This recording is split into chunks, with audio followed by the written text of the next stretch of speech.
Hello viewers. Pandiya store new promo. கதிரோடைய நிலைமையை நினைச்சு பாண்டிய கவலைப்பட்டுட்டு இருக்காங்க.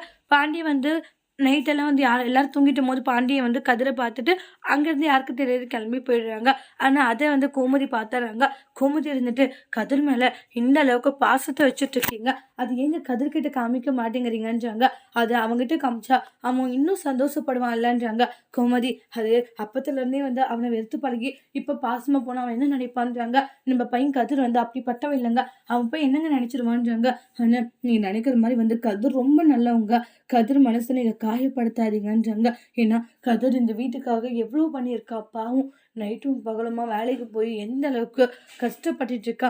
கோமதி இப்போ கூட அவனை வேலைக்கு போய் கஷ்டப்படுன்ட்டு நான் சொல்லலையே கோமதின்றாங்க. அவனா தானே போயிட்டு இருக்கான்னு வாங்க, அவனை தான் போகிறான். எதுக்காக நீங்க இது மாதிரி வீட்டில் பிரச்சனை பண்ண அந்த ஒரு காரணத்துக்காக தான் அவன் போய்கிட்டு இருக்கான்றாங்க. ஆனால் கதிரை மாதிரியெல்லாம் யாராலுமே இருக்க முடியாதுங்கன்றாங்க. ஆனால் அவன் எப்படி அடி வாங்கியிருக்கான்னு தெரியுமா? என்ன சொல்லணும்னு பின்னாடி அவனோட முதுகெலும்போ சூட்டு கிளம்புற மாதிரி அடிச்சிருக்காங்கன்ட்டு எல்லா விஷயங்களுமே சொல்றாங்க.